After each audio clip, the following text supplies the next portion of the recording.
Deer students, আমি Milton Mallick, lecturer in civil engineering department. আমি তোমাদের ইঞ্জিনিয়ারিং মেকানিক্সের সাজেশন দেব এই ভিডিওর মাধ্যমে। যারা 15 জুলাই 2026-এ এই পরীক্ষাটি দিচ্ছ, তো আমি তোমাদের এই ভিডিও ডেসক্রিপশনে এই সাজেশনের পিডিএফ এর লিঙ্কটি প্রোভাইড করে দেব। তো আমি এই পিডিএফ সম্পর্কে আমি একটু আলোচনা করছি। তোমাদের প্রথম যে চ্যাপ্টার, সেই চ্যাপ্টারের মধ্যে সিস্টেম অফ ফোর্স যা পড়তে হবে, parallelogram law of force, triangular law of force, theory, মোটামুটি এই দুটোই এখান থেকেই আসে। আর তার সাথে 3 টাইপের অঙ্ক হতে পারে এখানে। একটি অঙ্ক হতে পারে প্যারালেলোগ্রাম ল অফ ফোর্সের উপরেই বেস করে, ঠিক আছে। 2 নম্বর, একটি পয়েন্টে বিভিন্ন দিক থেকে, অর্থাৎ নর্থ সাউথ থেকে একটি, নর্থ ইস্ট থেকে একটি ফোর্স এলো, সাউথ ওয়েস্ট থেকে একটি ফোর্স এলো, এইরকম বিভিন্ন সাইড থেকে ফোর্স এলে সেই ফোর্সের রেজাল্টেন্ট কি হবে সেটি নির্ণয় করা বা ফাইন্ড আউট করা। নম্বর 3, পলিগন ল অফ ফোর্সের উপরে, অর্থাৎ একটি পলিগনের অ্যাঙ্গুলার সাইড দিয়ে বিভিন্ন ফোর্স অ্যাক্ট হচ্ছে কোনো একটা পয়েন্টে, সেটার উপরে বেস করে অঙ্ক হয়। এই 3 ধরনের অঙ্ক। আর তার সাথে polygon law of force, transmissibility law of force, এই দুটো ল দেখবে। অর্থাৎ টোটাল 4টি law, triangular law, polygon law, transmissibility law of force আর প্যারালেলোগ্রাম ল অফ ফোর্স, এই 4টি ল দেখবে আর এই 3 ধরনের অঙ্ক দেখবে।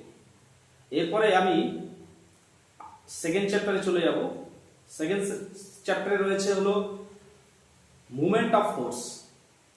এই মুভমেন্ট অফ ফোর্সের মধ্যে দেখবে যেগুলো law of movement, what is movement থিওরির মধ্যে এগুলো, ভ্যারিগনোস থিওরেম, এরপরে রয়েছে type of beam, type of support, এইগুলোর পরীক্ষায় আসে। Type of load. আচ্ছা, এখান থেকে নিউমেরিক্যাল কি আসবে? ধরে নাও একটি ওয়েল ড্রাম রয়েছে, একটি ওয়েল ড্রাম একটি ফুট স্টেপের উপর দিয়ে গড়িয়ে যাচ্ছে। মিনিমাম কতটা ফোর্স পেলে, অর্থাৎ মিনিমাম কতটা ফোর্সের প্রয়োজন হবে ওই ফুট স্টেপের উপর দিয়ে গড়িয়ে যাওয়ার জন্য। তারপর একটি সিম্পলি সাপোর্টেড বিম রয়েছে, সেখানে বিভিন্ন ধরনের লোড থাকতে পারে, সাধারণত পয়েন্ট লোড আর ইউডেল লোড দিয়ে আসে। তার সাপোর্ট রিয়াকশন কি হবে, অর্থাৎ কোন সাপোর্টে কতটা লোড পড়ছে সেটি ফাইন্ড আউট করতে হতে পারে। আচ্ছা, নম্বর 3, কন্ডিশন অফ ইকুইলিব্রিয়াম। এই চ্যাপ্টারে Lami's theorem, definition of Lami's theorem, state and explain, এটি আসতে পারে। আর তার সাথে ল্যামিস থিওরেমের উপরে কিছু নিউমেরিক্যাল প্রবলেম আসবে। এরপরে ফ্রিকশন থেকে বেশ ভালো পরিমাণে একটি থিওরি আসে, law of static friction, law of dynamic friction, এই দুটো দেখবে। Coefficient of friction, angle of friction,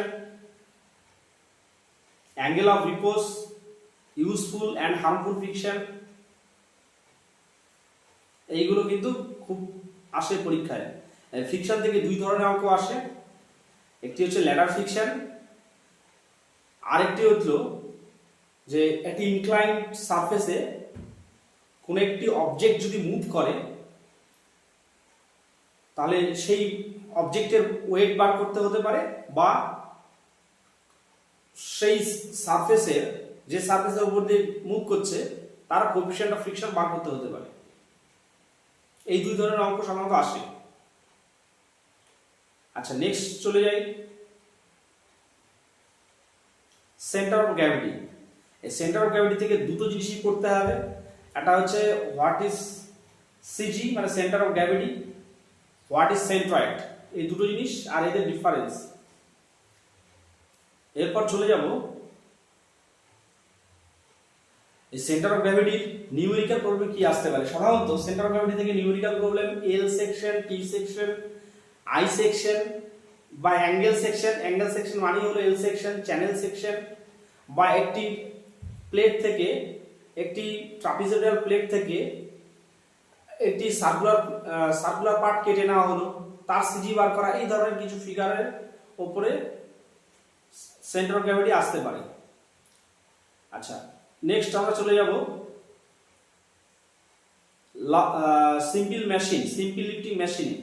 এখান থেকে একটি বড় সংখ্যক থিওরি আসে, সেটি হচ্ছে mechanical advantage, velocity ratio, input machine, output of A machine, efficiency, এইগুলো। তারপরে এখান থেকে রিলেশন এস্টাবলিশ করতে দিতে পারে, relation between mechanical advantage, velocity ratio and efficiency. আচ্ছা, তার সাথে এখানে তিনটে ফর্মুলা প্রমাণ করতে দিতে পারে, সেগুলো maximum mechanical advantage, find out maximum mechanical advantage, find out maximum efficiency, এইগুলো ফর্মুলা বার করতে দিতে পারে। Find out reversibility of A machine, অর্থাৎ রিভার্সিবিলিটি অফ এ মেশিনের এক্সপ্রেশন বার করতে হতে পারে। আর তার সাথে এখানে অঙ্ক আসবে, একদম পিওর ফর্মুলা বেস অঙ্ক এটা আসতে পারে। যেমন ধরো কিছু ডেটা দিয়ে দিল, লোড, এফোর্ট, এগুলো দিয়ে দিল, সেখান থেকে তোমার বার করতে বলা হলো মেকানিক্যাল অ্যাডভান্টেজ, ভেলোসিটি রেশিও, এগুলো বার করতে বলা হলো, হ্যাঁ, ইফিসিয়েন্সি বার করতে বলা হতে পারে। তার সাথে বলা হতে পারে ফ্রিকশনের জন্য কি কি এফেক্ট আসবে, ঠিক আছে, অর্থাৎ effort loss due to friction. তারপর এখান থেকে বার করতে হতে পারে তোমার কিছু ডেটা দেওয়া থাকবে, সেখান থেকে তোমাকে ল অফ মেশিন বার করতে হতে পারে, ঠিক আছে। এটা হলো 2 নম্বর পার্টের অঙ্ক। আচ্ছা, এখানে প্রিন্সিপাল স্ক্রু জ্যাক, এটাও একটু দেখে রাখা দরকার, স্ক্রু জ্যাকের উপর একটু অঙ্ক দেখে রাখা দরকার। যা দেখতে হবে আমি এই পিডিএফ এ সমস্তটাই দিয়ে দিয়েছি, এর বাইরে কিছু দেখার প্রয়োজন নেই। তো সবার শেষে আমি একটি কথাই বলবো, আমি এই সাজেশনটি তোমাদের ডেসক্রিপশনে দেওয়া থাকবে, তার পিডিএফ এর লিংক, ডাউনলোড করার লিংক। যারা এখনো ইঞ্জিনিয়ারিং মেকানিক্সের কোনো প্রস্তুতি নিতে পারোনি, তারা শুধুমাত্র এই পিডিএফটি দেখলেই তারা 60-এর মধ্যে 50 বা তারও বেশি নম্বর পাবেই পাবে। সবশেষে বলে রাখি, এই পিডিএফটি তোমরা ভালো করে পড়তে পারো যারা এখনো পর্যন্ত প্রিপারেশন নাওনি। আর তার সাথে বলি এমসিকিউ এর কথা।